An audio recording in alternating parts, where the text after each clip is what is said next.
Hi, welcome to our first ever Draw With Me Patreon video.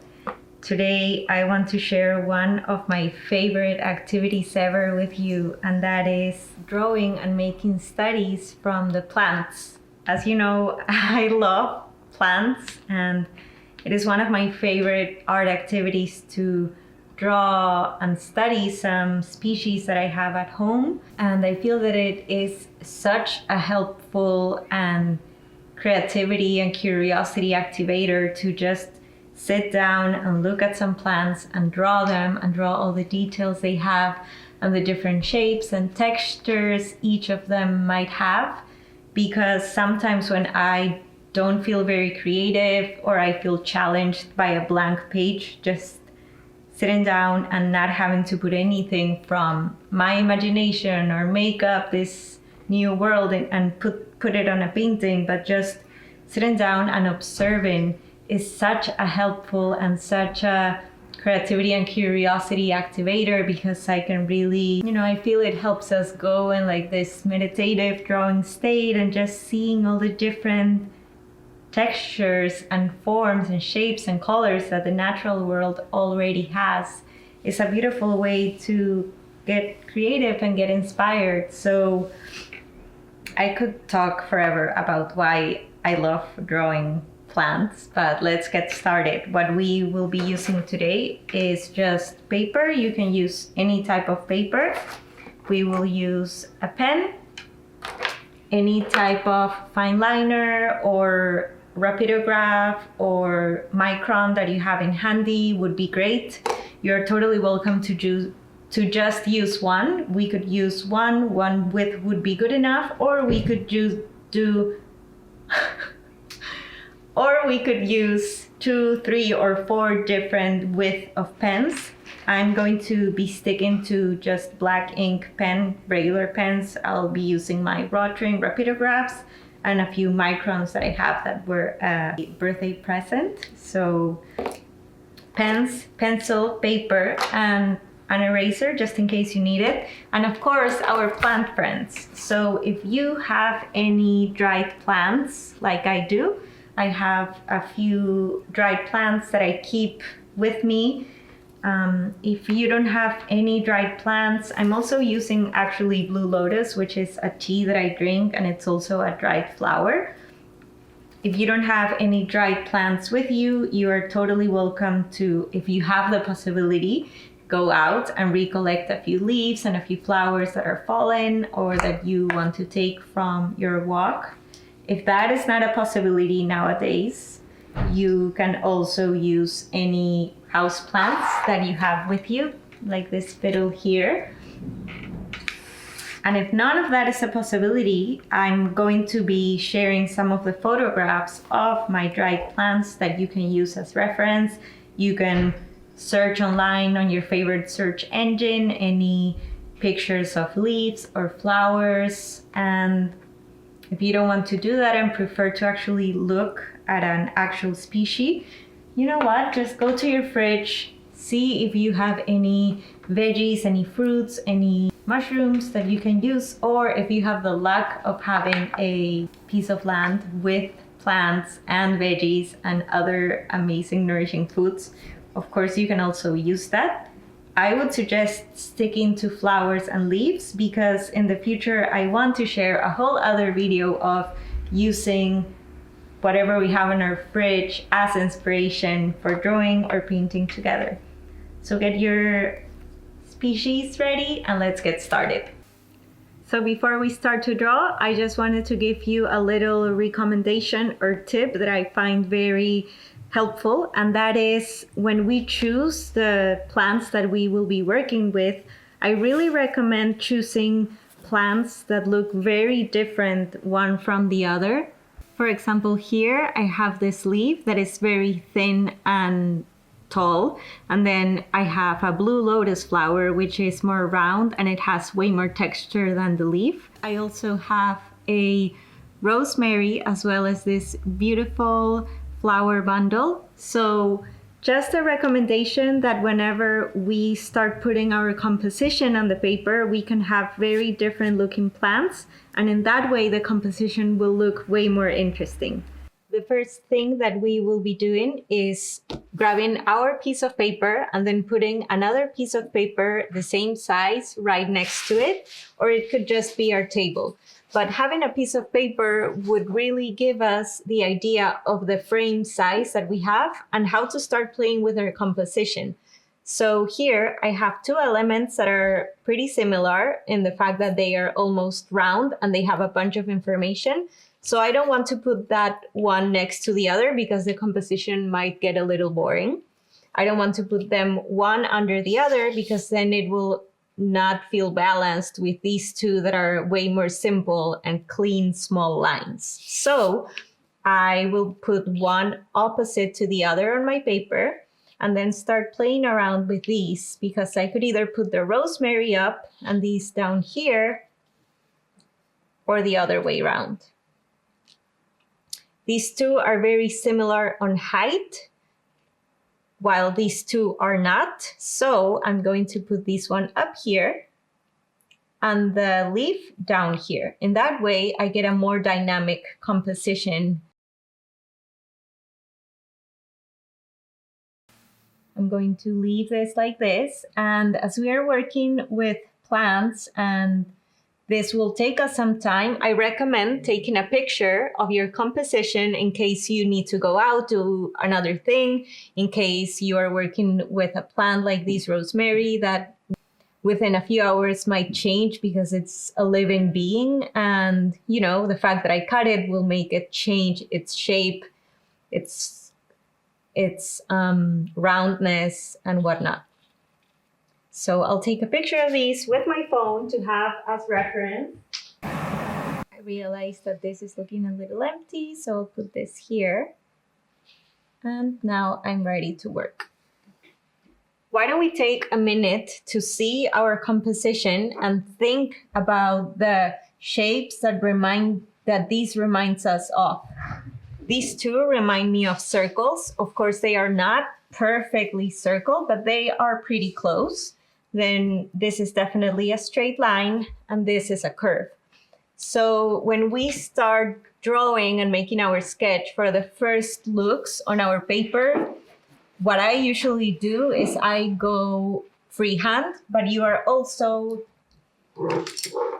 totally welcome to use some art supplies that might help you do those shapes that these resembles of. So I'm going to be making one for my flower bundle up here just to show you what I mean. What I will be doing is measuring with my compass, just an approximate, of course, and making the shape here with my compass as well.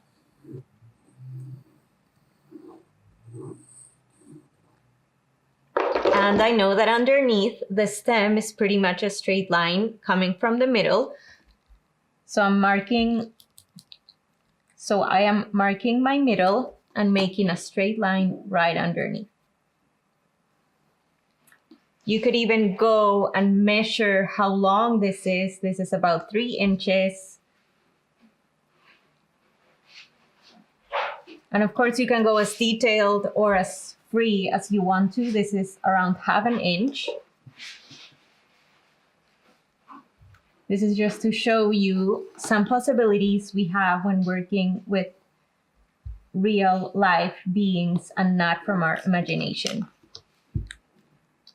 So we mark that down. Let me actually make this harder so you can see it in the video. Perfect. Okay, that looks better. Sometimes it gets tricky when trying to show pencil through a video. So bear with me.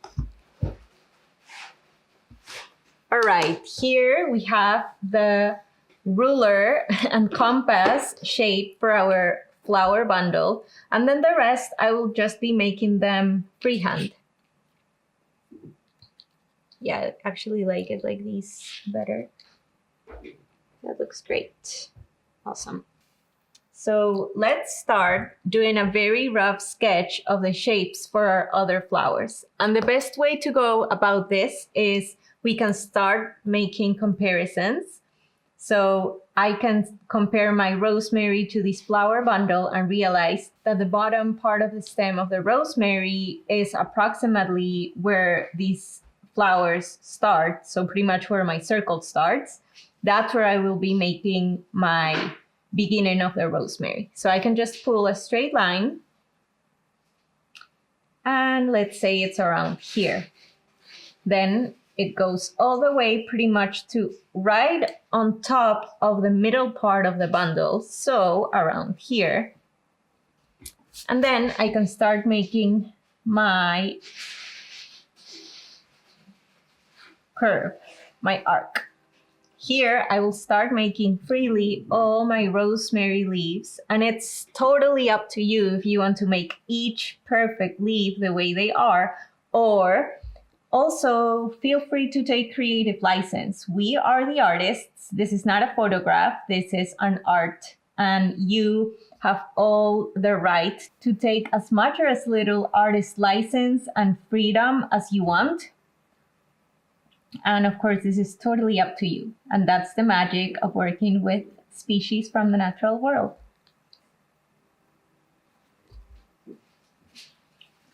So I am following the shapes and taking inspiration from the shapes of each of the leaves. I won't be making each of them exactly as they are. Why? Because I don't want to.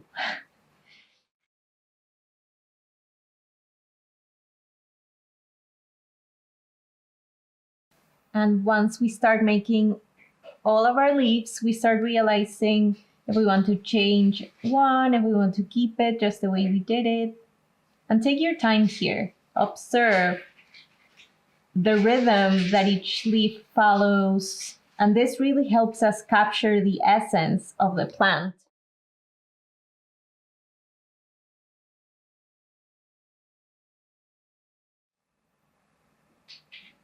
See how each leaf turns.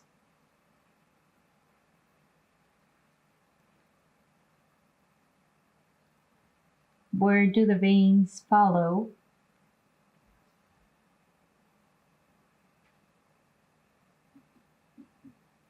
And I recommend that when doing our pencil work, we don't go in crazy amounts of detail.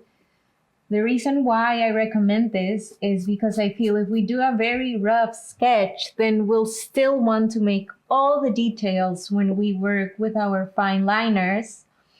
Sometimes when I've made a lot of detail on my pencil, then I'm already tired of the subject by the time that I reach the fine liners. So in this way, I know that if I do a very rough sketch, I'll still feel curious about these plants when I'm doing the fine liner work. So it's that perfect balance in between detail and rough sketch. The idea with the pencil is just to get the main vibe of each species.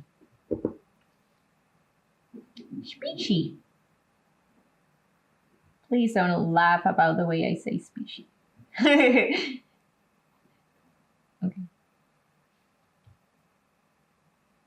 Species. A few more up here. So up here it's getting pretty intricate, and that's why I am just doing a rough interpretation instead of actually following each leaf's movement. And one more to the side. I also invite you to put a nice playlist, get a tea ready, get comfy. This will really make the difference in between whether we are enjoying this or feeling like anxious while making our artwork. Okay.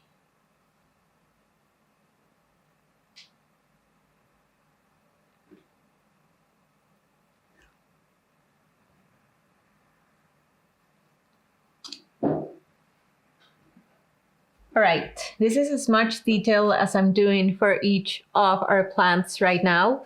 I'll go ahead and start with the next leaf. And let me show you a third way in the one we can go about working with species. Of course, this is not available for each of them. If we do it with the blue lotus, it wouldn't really work. But with a leaf, a study, an organism like these, this could actually come on handy. We could use our actual plant and use it as a stencil. So I'm going to press with the hand that I don't draw with, and then just smoothly copy the shape of the plant using it as a stencil. Be careful because your species might be very fragile and it might break.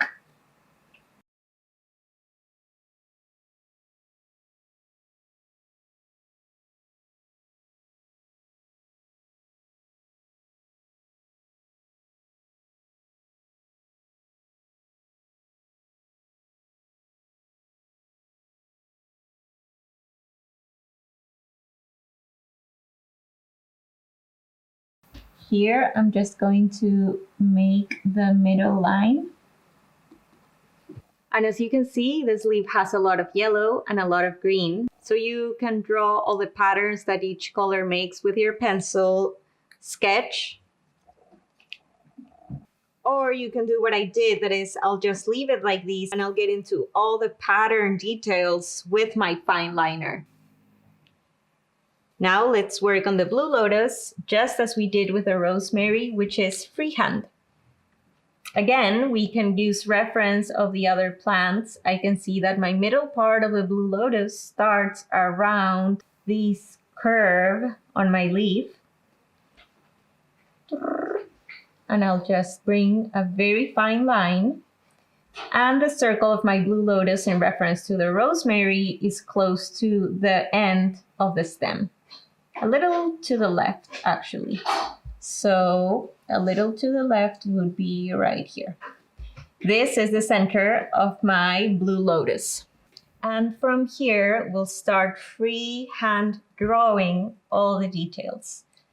As most of us are working with dried plants, you can also take some creative license and either use your actual dried plant as a study, or you can go online and look up how the plant looks when it's not dried, when it's fresh and alive. Blue lotus looks way different because all of these is dry. Usually all these little stems are going upwards. Anyhow, I won't be doing that. I'm going to be sticking to the way that my blue lotus looks dried. But just mentioning that because that's another creative license we can take. And I will get into all these details once I work with a fine liner. Here, I'll just mark that in the middle part I have a darker shade. And I'll start working on the petals. And for the petals, I'll just like in the rosemary, be capturing the vibe of these petals, not actually doing studies of each of them because that would take a century. Here, you can also use your compass and guide yourself to know how much approximately the circle would be. So let's say up to here. I was close, so that's just for reference. And here, just take a moment to look at each petal, how they turn, how different they are at the top than how they look at the bottom.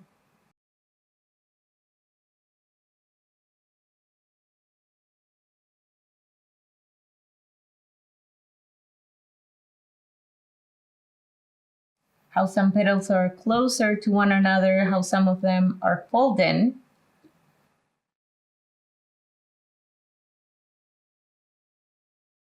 And once again, remember that your artwork's success is measured by how much fun you had while creating, not by the end result of how it looks.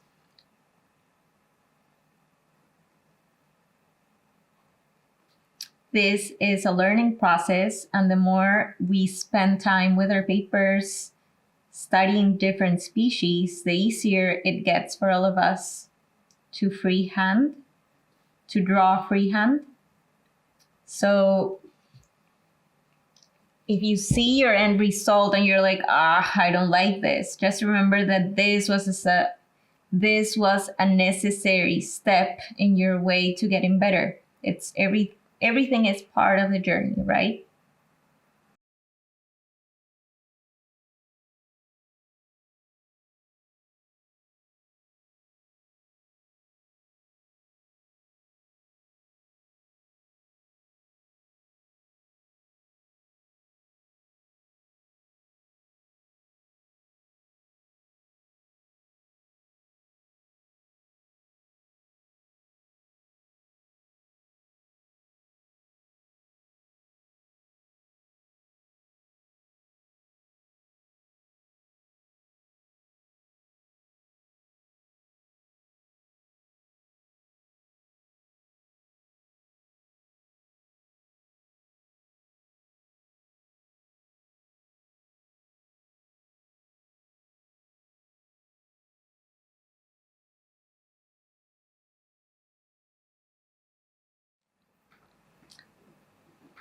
Okay, and that's all the detail that I will be doing for my sketch of the Blue Lotus flower.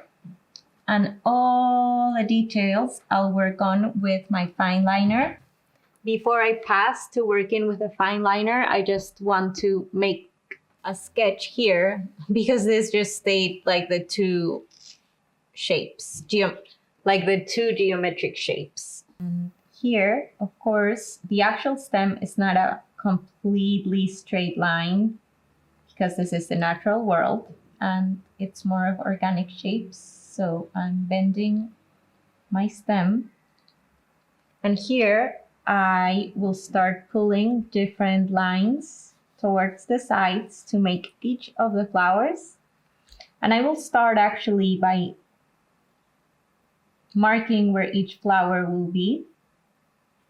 I realized that not every flower is in the exact same line of the circle, but some of them are shorter, some of them are larger.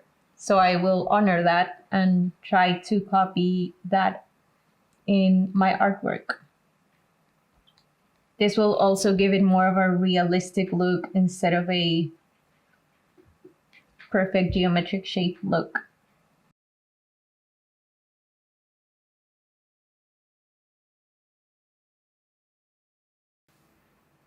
Some of them are closer to one another, some of them are further apart.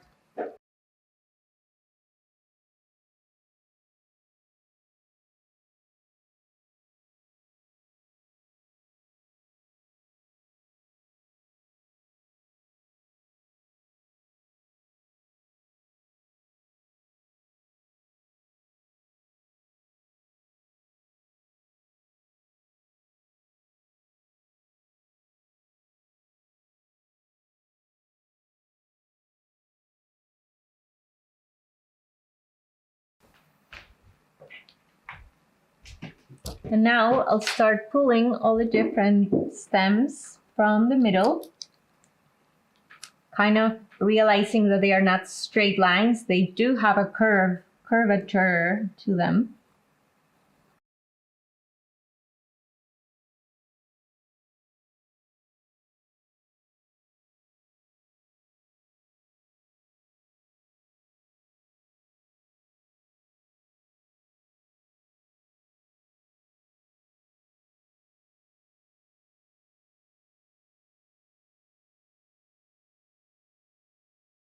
Perfect. Now I feel ready to start working on my fine liner with my fine liner. And for that, I will be using 3 different fine liner widths, 0.1, 0.5, 0.8. And the way that I will go about this is I'll start working with a 0.1 first because the lightest width will help me make all my light parts of the plant. And then I'll start adding thicker widths thus working on the shadows. In that way, we can start doing a differentiation of texture and light versus shadow. So grab your smallest fine liner. If you're only working with one fine liner, that's totally fine. I'll explain how we can make light and shadow with the same width. The first thing that I will be working on with my fine liner is in the outline of all my species. In that way, I'll be able to then erase all the pencil work and only focus on the lines that I've made with my fine liner.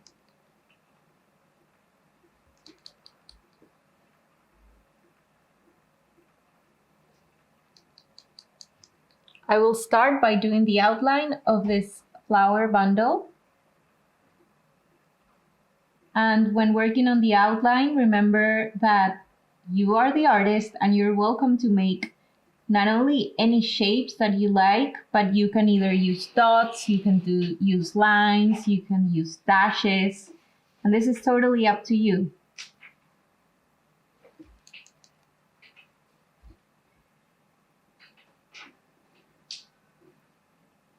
My way of working is always using lines and dots, and that is one of my signature ways of doing things.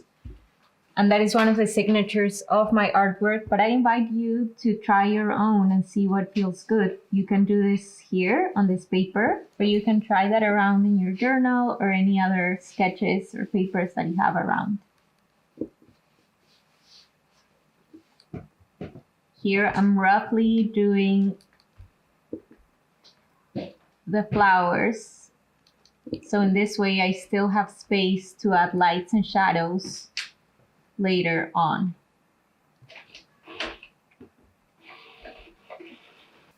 But here I realized that each of the flowers has more movement for each of the very tiny petals.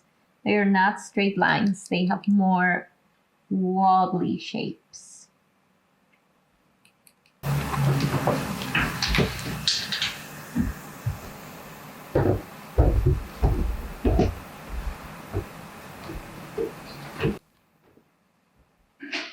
Here I can do like 2 or 3 petals for each one, as when I erase all my sketch with a pencil, I can really focus on making more detail.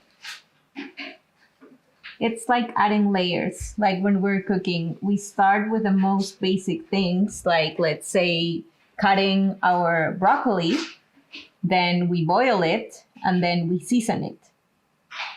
So here we are boiling our broccoli. Doing the sketch was cutting it. Later on, we'll get into the layers.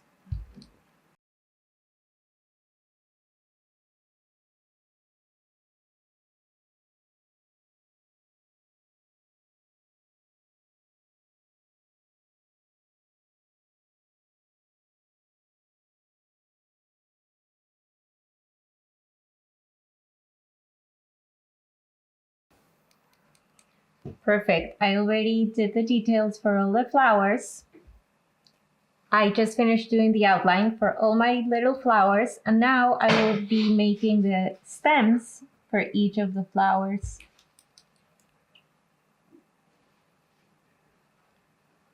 One of the ways that I make the artwork my own instead of just a copy of the species is by, right now, I'm not looking at the actual plant, I'm just looking at the lines that I did with my pencil.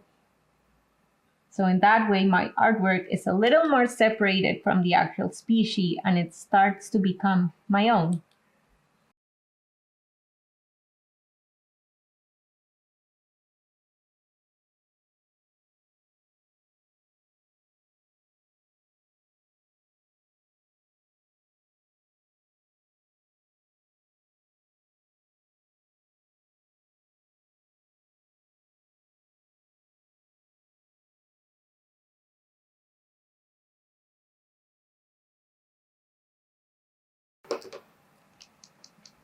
And now we'll be doing the same for rosemary. We'll start just with a simple outline.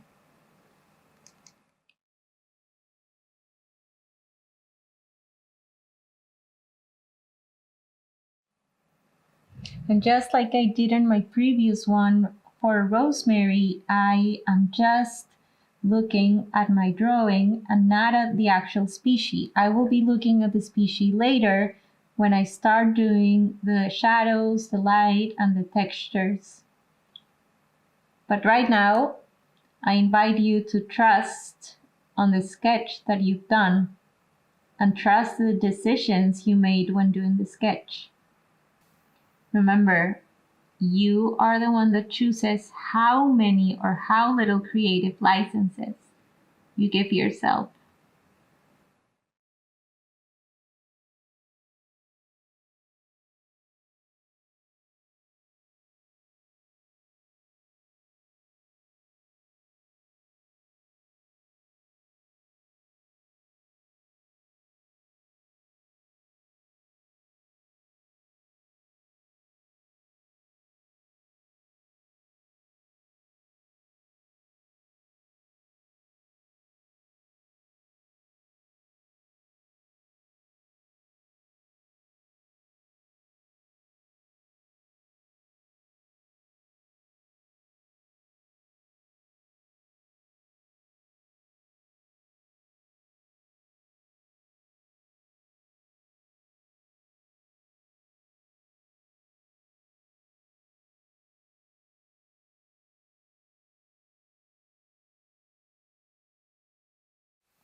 When doing my sketch, I marked the veins for some of the leaves.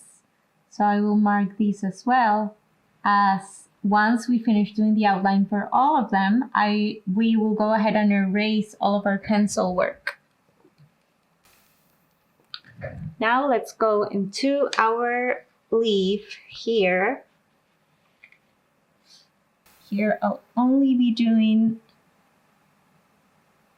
a very straightforward outline, as well as the middle part vein.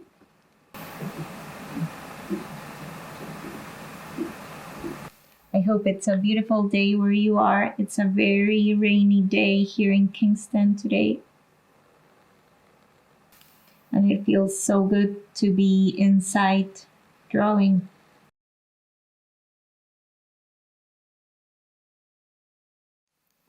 And now it's time to work on our Blue Lotus.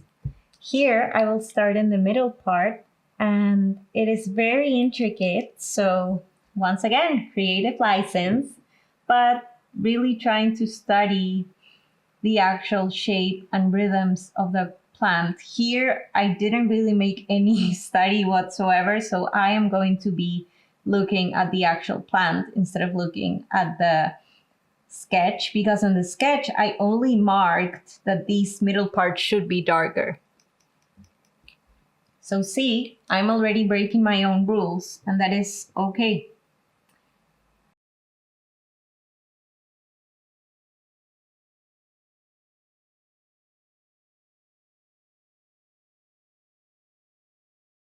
I'm not going to be working on the shadows here yet. The actual details after we erase the pencil. This will give us more visual, clearer vision of what we have on our paper. I can see here that the petals in the middle go upwards, I'll go to the center, and then out here in this circle, they go down. And that's what marks this difference here. If your dry plant is very smudged, once again, I recommend that you look at how your flower or your plant looks when it's alive, when it's still thriving, because this can really help us to understand what we're looking at once it's all smudged up. Smudged. I hope you're understanding what I'm saying. Smudged. Aplastado.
Now I'll get into the petals, and then when I work in the shadows, I will start making the differentiation in between the yellow and purple. But for now, let's go into the petal world. For the petals, I will only be using my sketch as reference, as in my sketch, I already took the time to study the movement and the essence of the petals.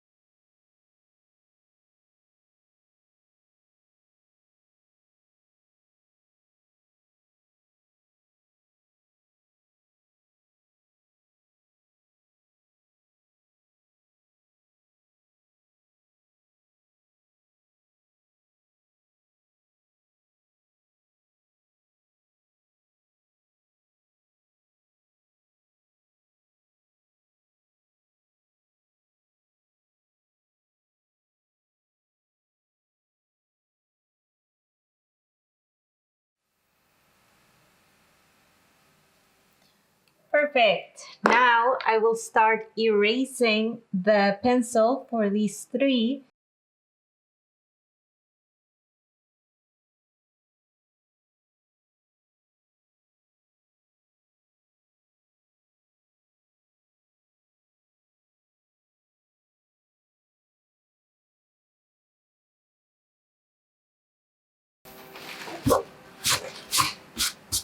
Okay, so for the sakes of not making an 8-hour video, I will show you in full detail how I work in the Blue Lotus, and then I will speed up the other three plants in that order. So in that way, you can still get an idea and understand what is my logic behind shadow and light, but not taking as long as I will take in making these.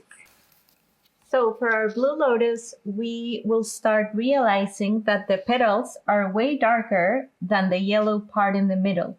So for that, we will start making some shadows in the petals, starting where there are actual shadows, and then little by little going into the lights. But remembering that our lights here will still be darker than our lights in the yellow.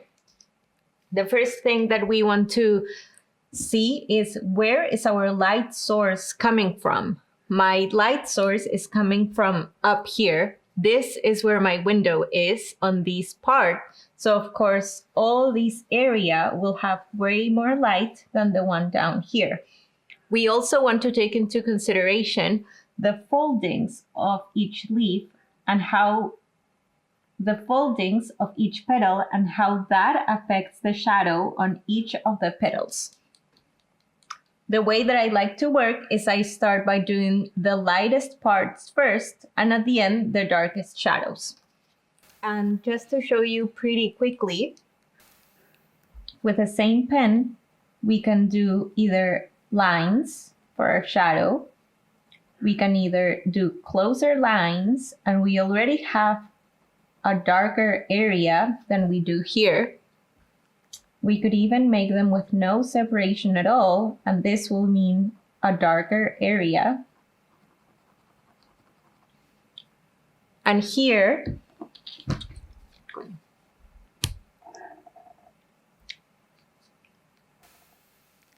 in something so simple, we already have 3 different ways of making lights and shades.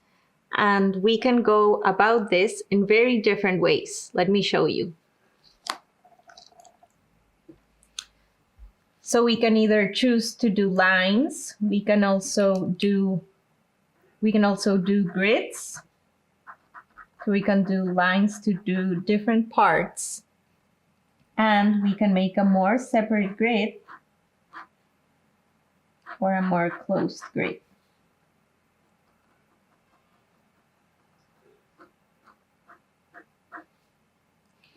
Or we can do scribbles, or we can do dots, or we can do a mix of dots and lines.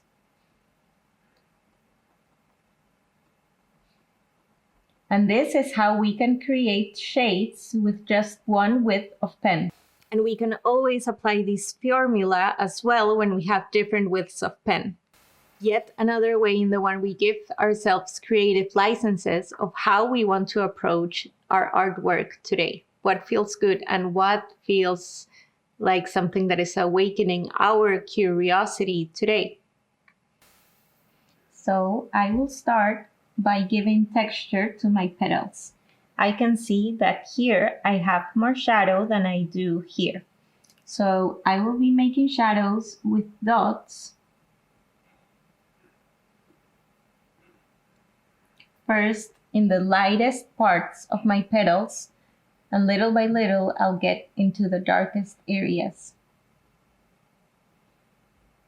One way to really understand where are our lights and shadows is if we look at our species and we entrecerrar los ojos.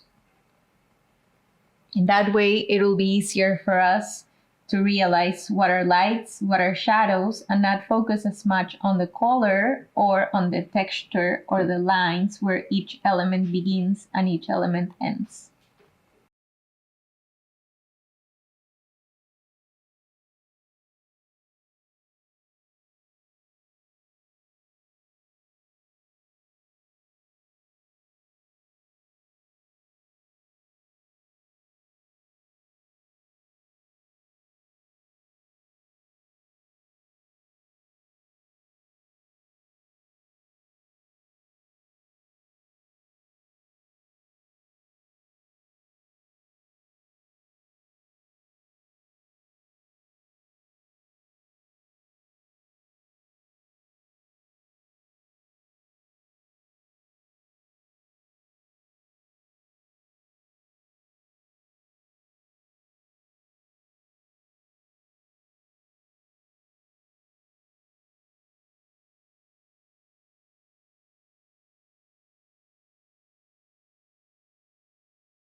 Here you can see how we start getting texture, and we already have a little differentiation in between our petals and the middle part. And this is just one texture that we've added. So little by little, we can start doing and molding the different areas of shade and light on our species.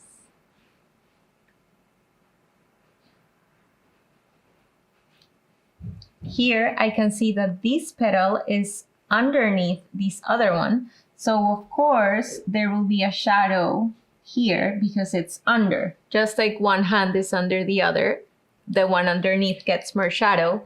The same happens with the petals. So I know that here I will be making more dots all together if you have one pen. Or another way to go is we can use our other widths pens.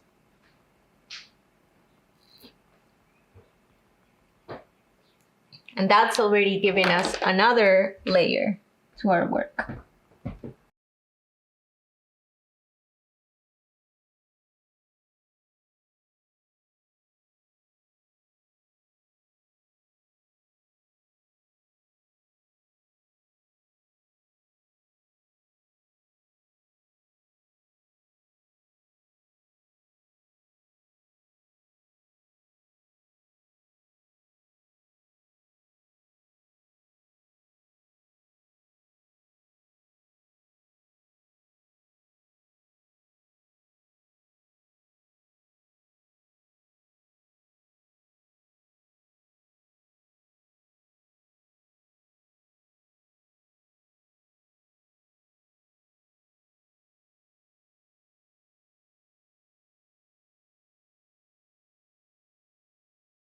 Now that we've made the first texture to our petals, we can start by adding different widths. Now I will be working with my 0.5 pen. Before I was working with my 0.1. And if you are only working with one type of fine liner, you're welcome to start using what we just did a few minutes ago, which was start making different textures with your same pen. Let's say you can do dots closer to each other, you can add dashes, you can add lines, or maybe do grids with lines that go on different directions.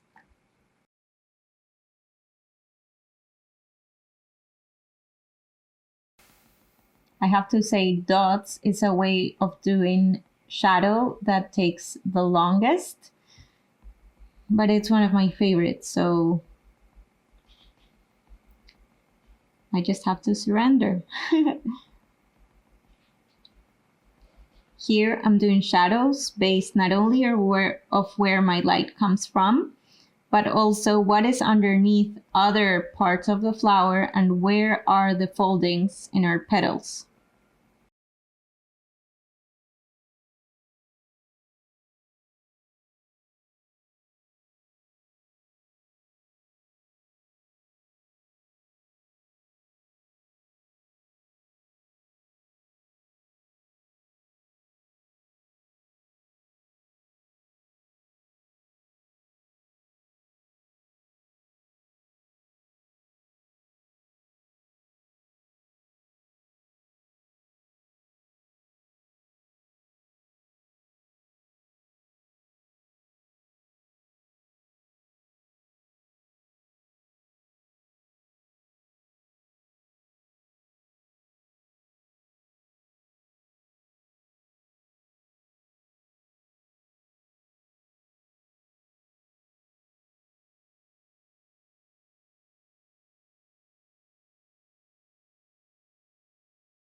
The next way that I'm going to be making shadows and lights is I will start thickening some sides of my petals, especially the ones in the bottom part.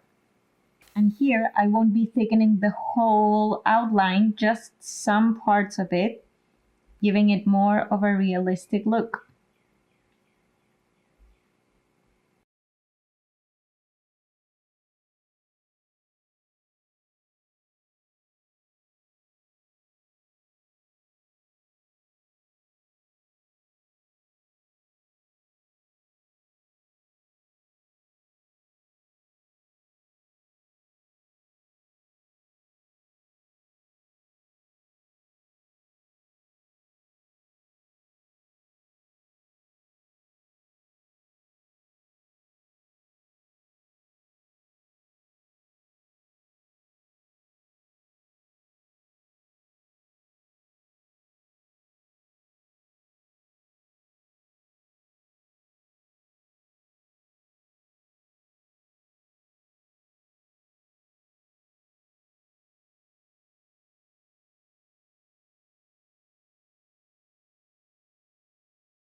And now I'm going to be making some details on the top parts here. So we see that the yellow and the purple are still very, very close to each other, and you cannot really tell they are different colors. So there's two ways to go around this. We can either thicken all of our yellows in order to separate it more from the petals. And we can also give a darker shade to all of our purple petals by adding more dots on all of the petals themselves. I'm going to be speeding up this part because if not, this part by itself will be like 6 hours.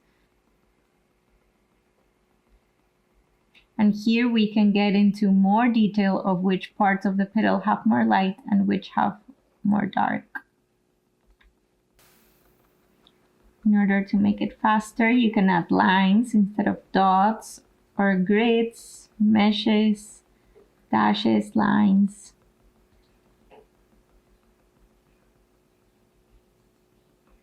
Etc.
Here we start making a combination in between the dots and some lines and dashes to give it the last shadow work that we will be doing today. Another part of our creative license is you are the one that says when the artwork is ready. Just you, not anyone else.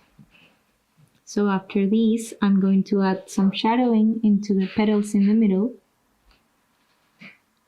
and then call it a day for the Blue Lotus. So here you can see how the top parts of the petals are purple. So I will be adding some shadow to those petals.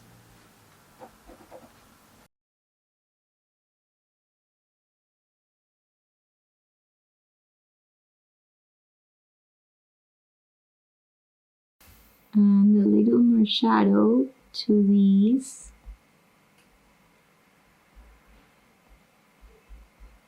filaments to separate it more from the petals in the background.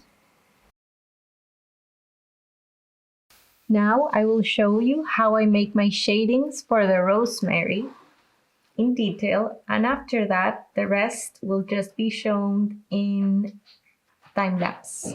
Now for my rosemary, I will only be using one width of fine liner to give another example of how I like to work, and I will also be using another type of line. For this one, I will focus mainly on doing lines and not dots. And I will start by marking the main vein on each of the rosemary leaves.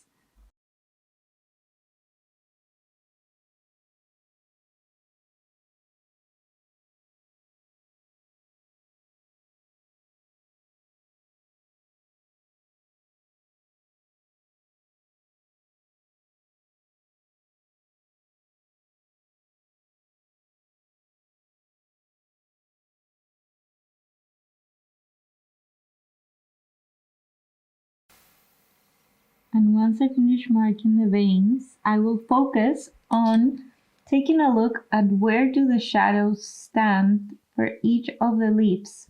As my light source is coming from up here, most of my shadows will be in the bottom part of each leaf. And for that, I will start by thickening the outline layer for each of the leaves, and not in the whole outline, just in a few parts. This will give it a more natural look.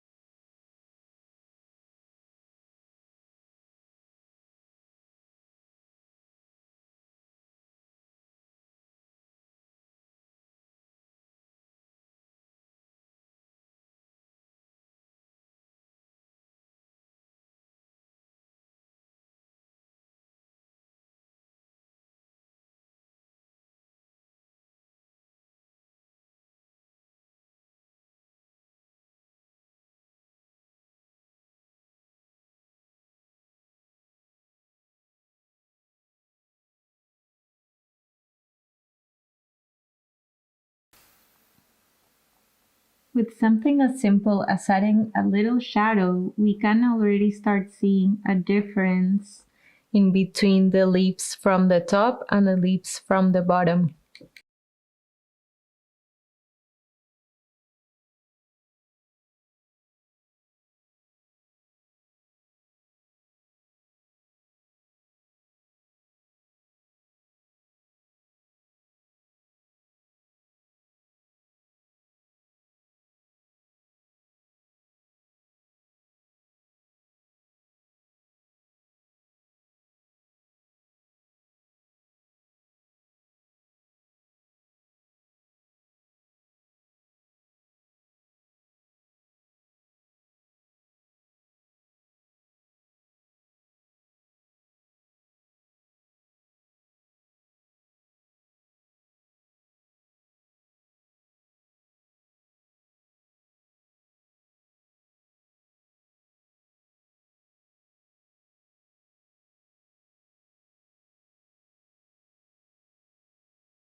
Now I'm thickening the stem.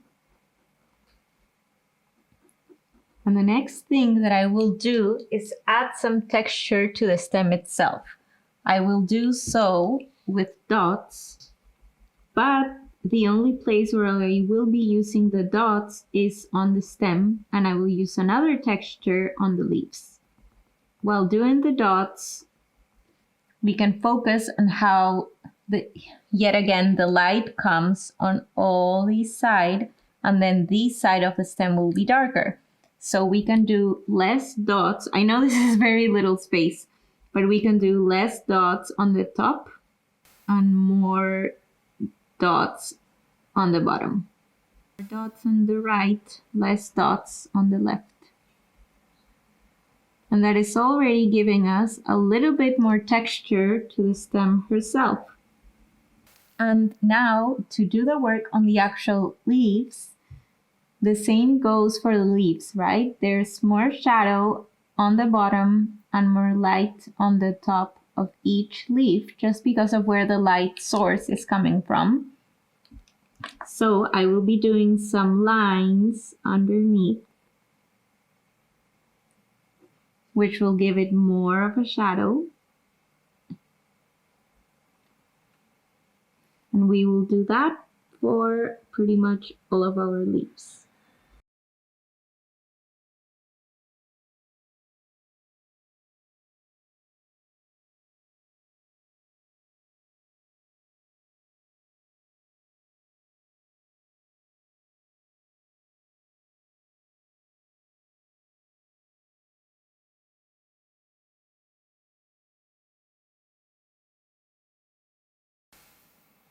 Where I have less space, I'll just do a cluster of dots or maybe just one line. Here I have more space, so I can actually do a few lines. And as this is where the leaf turns, I'll do more lines all together so you can actually tell the leaf is turning. I don't know what's wrong with my English today. Sleepy. Not working.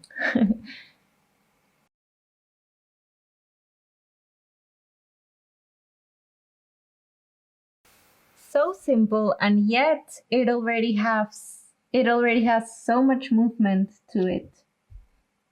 And that's everything for our rosemary. Now I will go ahead and work on these two, but I will only be showing these as a time lapse, and I won't be explaining any further details as we've already learned everything on these two.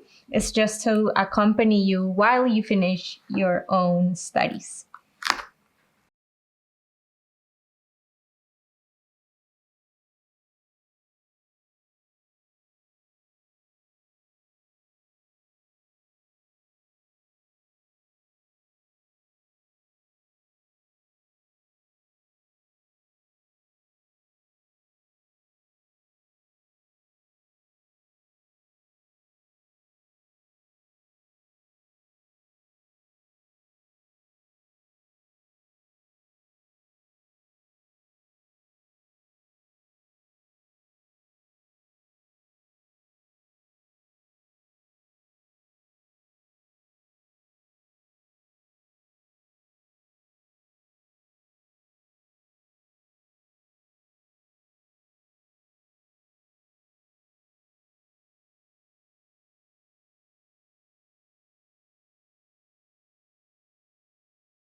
So that will be everything for today's Draw With Me. Thank you so much for joining this first video on Patreon. And thank you so much for your support here on Patreon. You have no idea how much this means to me.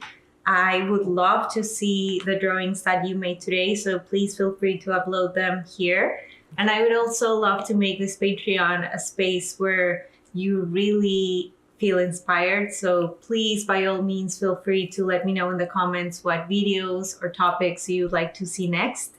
And I hope you have a great rest of your day. I will see you soon. Bye.